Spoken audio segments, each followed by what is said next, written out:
Shalom saudara-saudari yang dikasihi Tuhan Yesus Kristus.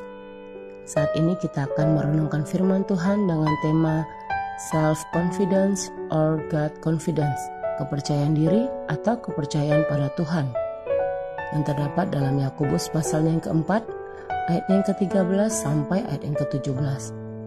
Saudara-saudari yang dikasihi Tuhan Yesus, self-confidence dapat diartikan dengan percaya diri atau pede. Seseorang yang memiliki self-confidence biasanya cenderung adalah orang yang perfeksionis. Banyak orang berpendapat bahwa self-confidence itu penting agar seseorang bisa sukses dalam segala hal. Ayat yang ke-13 menjelaskan bahwa orang yang memiliki sikap self-confidence akan membuat sebuah perencanaan dengan sangat matang.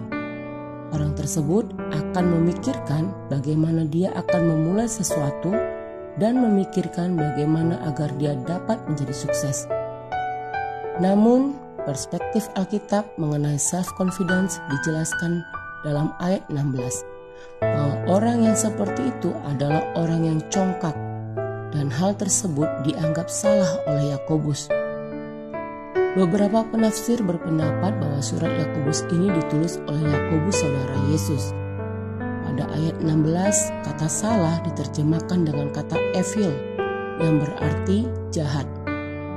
Self-confidence dapat membuat seseorang menjadi mengandalkan dirinya sendiri tanpa meminta bimbingan atau pertolongan Tuhan.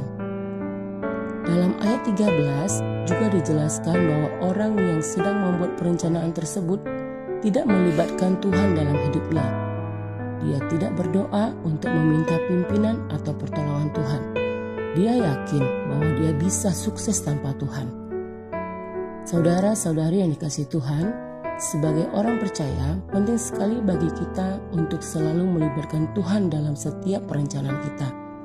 Karena tidak ada seorang pun yang tahu apa yang akan terjadi besok. Hidup ini singkat dan kita tidak tahu apa yang akan terjadi satu detik ke depannya.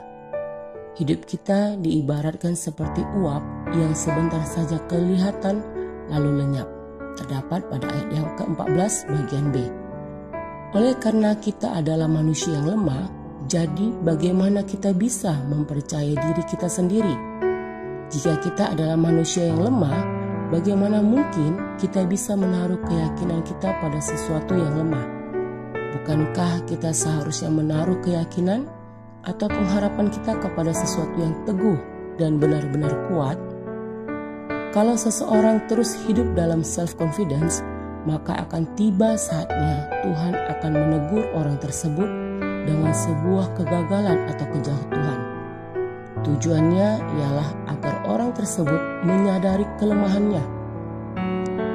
Ada seorang tokoh di dalam Alkitab yang memiliki self-confidence, yakni Simon Petrus. Dia sangat yakin bahwa dia tidak akan pernah meninggalkan Yesus. Tetapi Tuhan Yesus mengetahui keterbatasan Simon. Tuhan Yesus mengatakan bahwa Simon Petrus akan menyangkal Yesus sebanyak 3 kali sebelum ayam berkokok. Karena rasa self-confidence yang sangat besar menyebabkan Simon Petrus jatuh dan menyesal. Saudara-saudari, self-confidence adalah suatu kesombongan.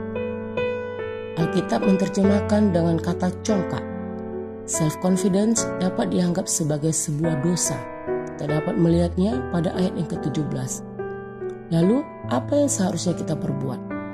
Yang pertama, berhenti. Kata jadi sekarang dalam bahasa Yunani diterjemahkan dengan kata agenun, merupakan sebuah ungkapan untuk menyuruh berhenti agar bisa berpikir dan merenung. Hal ini bertujuan agar kita bisa mengoreksi diri kita dan mengakui bahwa memohon ampun atas setiap dosa kesombongan yang telah kita lakukan di hadapan Tuhan. Yang kedua adalah menyadari kedaulatan Allah. Setiap kita harus menyadari bahwa segala sesuatu hanya bisa terjadi kalau Allah mengkehendakinya. Terdapat pada ayat yang ke-15.